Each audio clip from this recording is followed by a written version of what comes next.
call came at 11:47 on a Tuesday night and I almost didn't pick up. My phone was charging across the room and I was already under my blanket with a half-eaten sleeve of crackers and a true crime podcast playing low in my earbuds. I'd had a long day, a long month, honestly.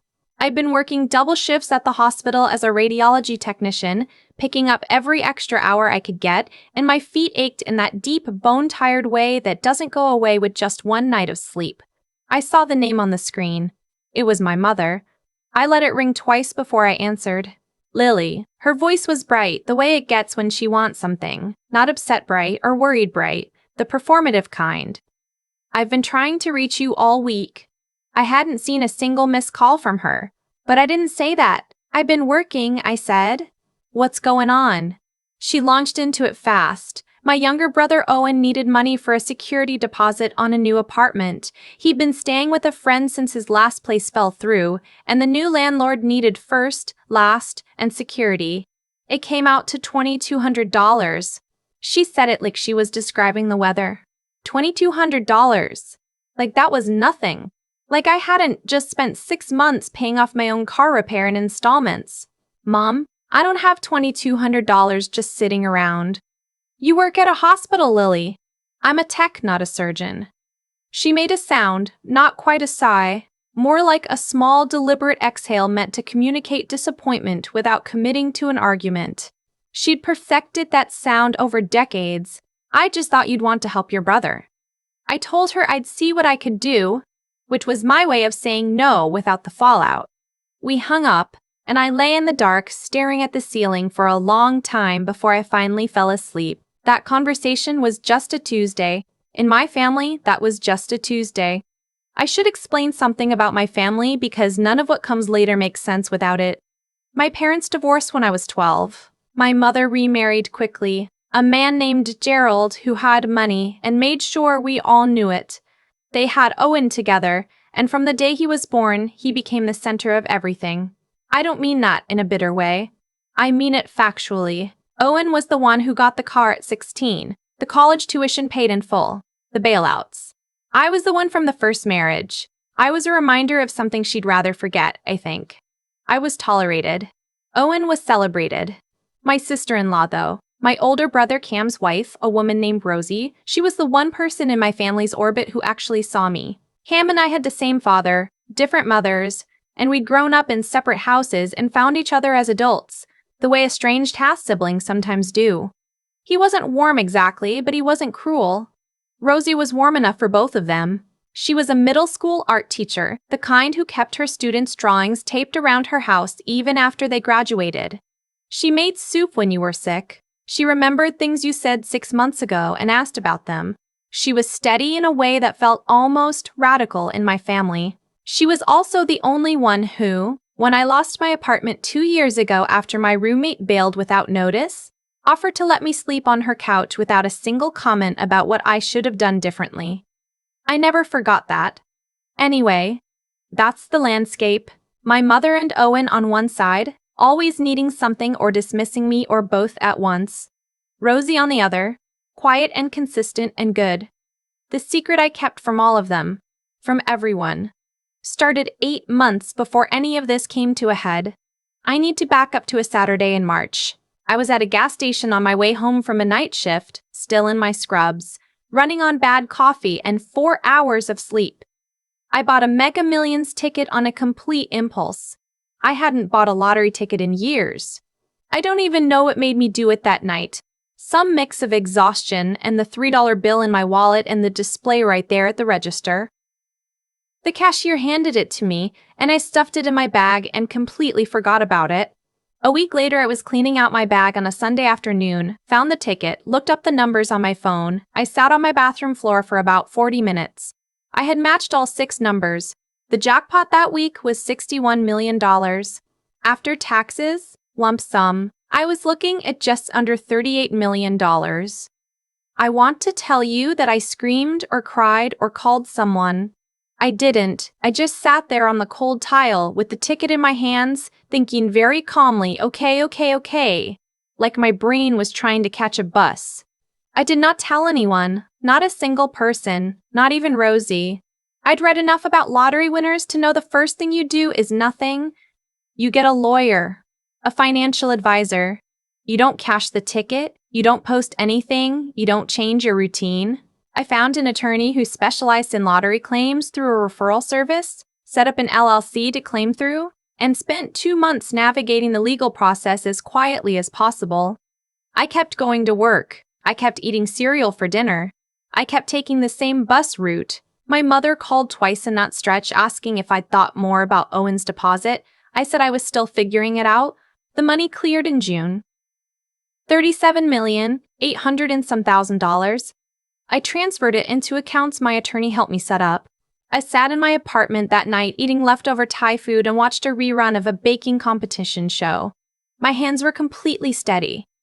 What I did over the next few months, I did carefully. I paid off my student loans in one payment. I bought my car outright, nothing flashy, just the same model I'd been leasing but mine now. I started a small investment portfolio. I put money aside for Rosie. Not yet, I wasn't ready to tell anyone yet. But I earmarked it.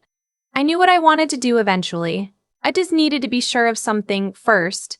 The test wasn't something I planned. It happened because of my appendix.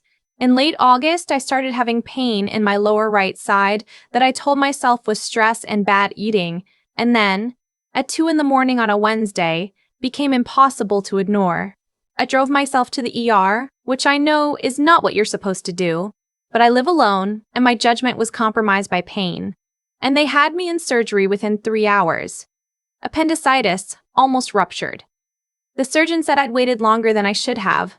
I woke up in recovery at 6 in the morning, groggy and sore, with a nurse asking if there was someone they could call, and I thought, let's find out. I had my phone. I called my mother first. It rang 4 times and went to voicemail. I left a message saying I'd had emergency surgery. I was okay. I was at Mercy General, and it would mean a lot if she came by.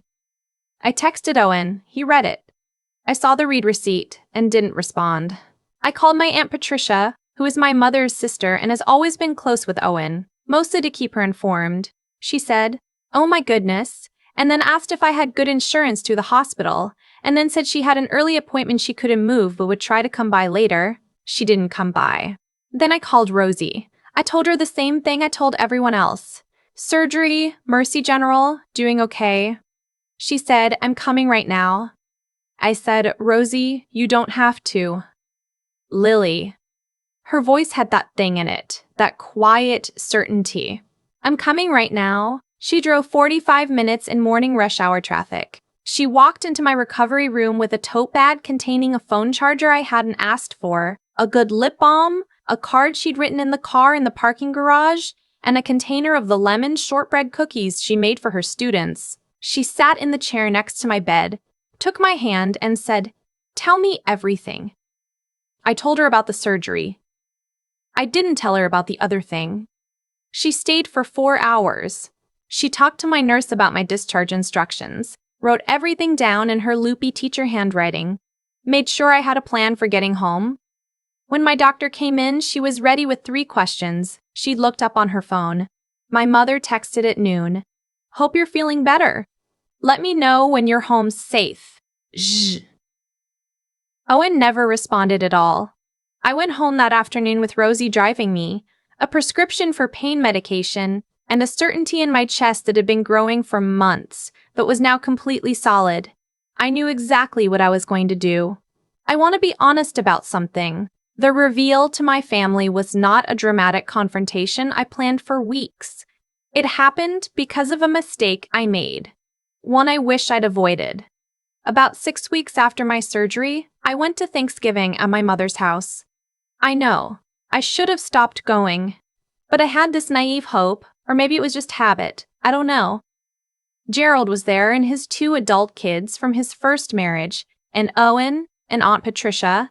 It was fine until after dinner when Gerald started talking about investments, and somehow the conversation drifted to real estate and Owen. He'd had a few drinks, looked at me and said something like, "It's got to be hard watching everyone around you doing well when you're just getting by." Huh. He said it with a smile. Like a joke, like he was ribbing me. And I don't know what came over me. Maybe it was the surgery or the months of silence or the read receipt on that text at 6 in the morning. I said very calmly, "I'm actually doing fine." He laughed. "You drive a 2019 Civic, Lily." "I drive a paid-off 2019 Civic," I said. "My student loans are gone, my savings are healthy." And he pushed. He kept pushing the way Owen always does when he thinks he's winning something, asking how much I could possibly have saved on my salary, saying I must have gotten some help from somewhere, being obnoxious about it. And I got tired. Right there at the Thanksgiving table, I got tired. I said, "Owen, I won the lottery in March. I'm fine." The table went absolutely silent. Then everyone started talking at once. I don't want to describe all of it in detail because some of it is embarrassing. For them, not for me, but here is the summary.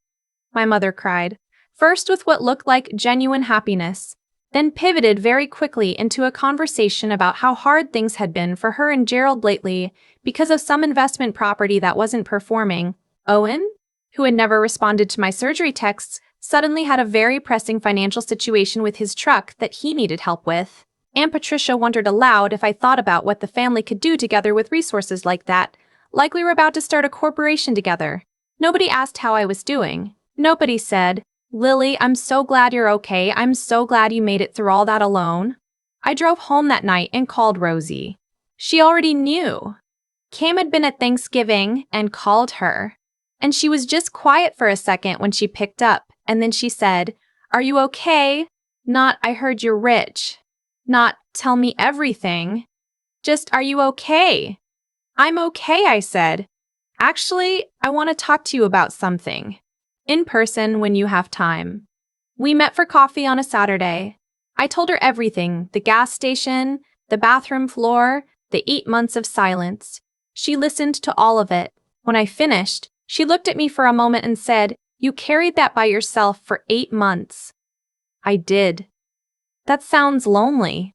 It was lonely. I hadn't let myself say that out loud to anyone, and hearing it back in her voice, matter of fact and kind, made my eyes sting in a way I had to blink through. Then she said, "What are you going to do?" I told her. Here's what I knew about Rosie. She was not happy. Not miserable. Not in a dramatic way, but quietly unhappy in the way you can be, when your life has closed down around you slowly enough that you've stopped noticing how small it's gotten. Cam was not cruel. He wasn't a monster, but he was careless in a way that erodes things. He made plans without asking, spent money without discussing it, disappeared for whole weekends with his friends without a second thought, and when Rosie tried to talk about it, he had a talent for making her feel unreasonable for bringing it up. She'd given up a graduate program she'd been accepted to in Seattle, an MFA in art education, full scholarship, to stay when Cam said he wasn't ready to move. That was 7 years ago. She hadn't stopped thinking about it. I knew she'd also been quietly looking at apartments. I'd seen her save a listing once when we were sitting together, and I pretended not to notice. I told her I wanted to help her. Not loan. Help. With whatever she needed.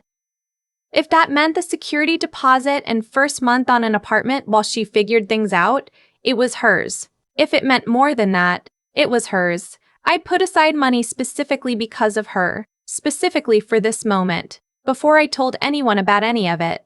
She looked at me across the coffee shop table, and I watched her try not to cry and fail at it a little. "Lily," she said. "You sat in my hospital room for 4 hours," I said. "You brought me lemon cookies at 6 in the morning. You are the only person in my life who showed up when I needed someone and asked nothing about it." She was quiet for a while. Then, "I don't know what I would even do. I don't know what I want." "That's fine," I said. "You don't have to know. I just need you to know the door's open." I want to say she made a decision immediately, and everything changed overnight. That's not how it worked. Rosie took 3 months. She went to a therapist. She had hard conversations with Cam that I wasn't there for and don't know all the details of. She made the decision to separate slowly the way she did most things, carefully, without drama, from a place of genuine consideration, but she made it. She signed a lease on a one-bedroom apartment in a building near the school where she taught. It was on the third floor with a window that faced east, and she told me the morning light in the kitchen was better than anything she'd seen in years. I helped her with the deposit and 3 months of rent while she restructured her finances. I also, separately, reached out to a contact I'd made through my financial attorney, a woman who ran a nonprofit arts education program, and recommended Rosie for a part-time curriculum development contract that paid well and was exactly the kind of work Rosie was brilliant at. I didn't tell Rosie I'd done that. I just forwarded her name and said she was exceptional. She got the contract. She called me stunned, and I played dumb, and she figured it out about a week later and called me again laughing and said, "Lily, you are the worst liar I have ever met." That felt like the best thing anyone had ever said to me. My mother came to me twice after Thanksgiving asking for money. The first time was the investment property. She needed $40,000 to avoid refinancing. I said I wasn't in a position to do that. She was hurt. She said she hoped I wasn't going to let this change me. I said I hope so too. The second time was for Owen. He needed help with his truck, and also, it turned out, with credit card debt he hadn't mentioned before, it was close to $15,000 total. She sent me a long text about how family takes care of each other, and how I had more than I could ever need, and how someday I'd look back on this and wish I'd been more generous when I had the chance. I read it twice. Then I put my phone face down on my kitchen counter and made myself a cup of tea and sat at the window and watched the street for a while. I thought about the night of my surgery, the voicemail my mother never called back, Owen's red receipt sitting there like a little blue stamp of confirmation, Aunt Patricia's "I'll try to come by," the container of lemon shortbread Rosie had brought me at 6 in the morning. I didn't respond to my mother's text that night. When I did respond, a few days later, I kept it short. I said I loved her. I said I wasn't going to be helping with this one and that I was taking some space for myself. I said I hoped she and Gerald and Owen were okay. She didn't reply for 2 weeks. When she did, it was a forwarded meme about family being everything. I didn't respond to that one. There's a version of this story where I do something dramatic, where I send a registered letter or show up with a lawyer or make a speech at another family dinner. I don't have that version. What I have is quieter and, I think, more true. I changed my phone number. Not to be cruel, but because my mental health needed a boundary that I wasn't capable of holding in conversation. I told my attorney to handle any further contact. I sent Cam a short email, not asking for anything, not accusing him of anything, just saying that I needed distance from some family relationships and that I wished him well and hoped we could stay in touch separately over time. He emailed back one line, "Take care of yourself." That was fine. That was enough. What I have now is this: a 2-bedroom condo in a neighborhood I love, on the 4th floor, with a balcony where I put plants. I still work at the hospital 3 days a week. I genuinely like my job. I like the patients. I like feeling useful. But I cut down to part-time and I breathe differently now. I sleep without that low, constant hum of anxiety that I stopped noticing because it had been there so long. Rosie and I have dinner every week or two. Sometimes I go to her apartment and she cooks. Sometimes she comes to mine and we order sushi and watch terrible reality television and talk about everything and nothing. She got into a weekend painting class at the Community Arts Center. She showed me a piece she finished last month. Watercolor, loose and layered, soft yellows and blues. And I don't know enough about art to critique it, but I know it looked like her. Like the version of her that existed before things got small. She's starting the graduate program in the spring. Not Seattle. There's a program at a school about 2 hours away that she's been accepted to, fully funded. She cried when she told me. I pretended to be completely calm about it and then cried in my car on the way home. What I want to say, to anyone who recognizes something in this story, anyone who has been the one who showed up every time and been left on read, anyone who has been told their needs were too much. Anyone who has spent years being kind to people who called it weakness, the right people will drive 45 minutes in rush hour traffic with lemon cookies.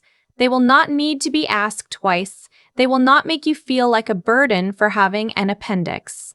And you will know who they are not because they tell you, but because of what they do at 6 in the morning when you didn't expect anyone to come.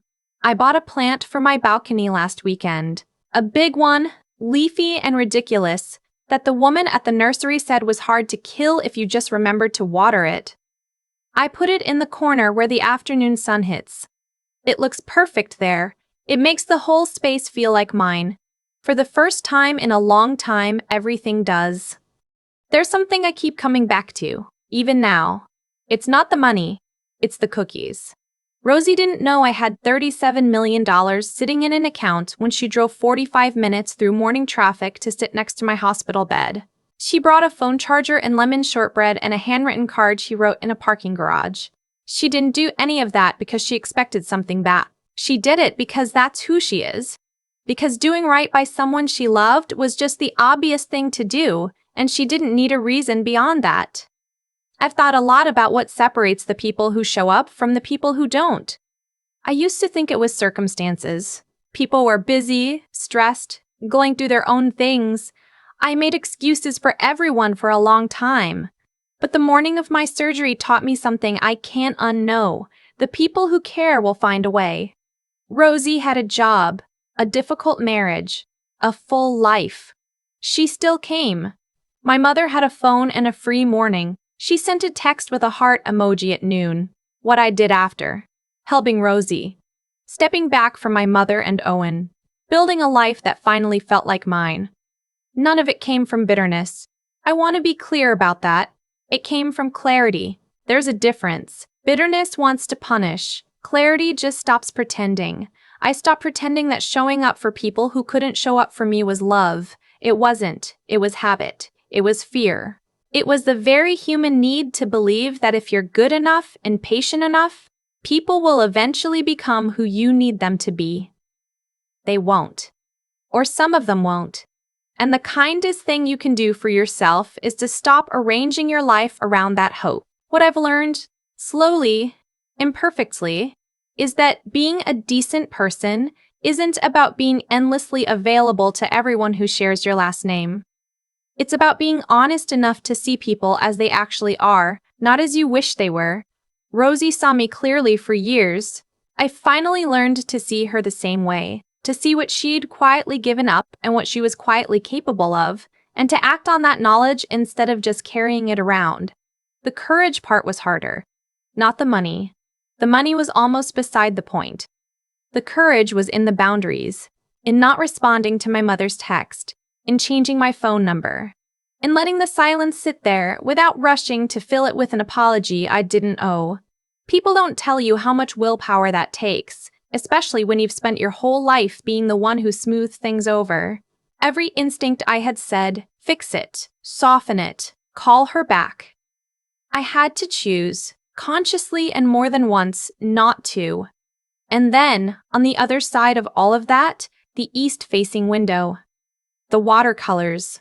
Rosie getting into graduate school. Dinner every couple of weeks where nobody needs anything from us except each other's company. I bought a plant I have to remember to water.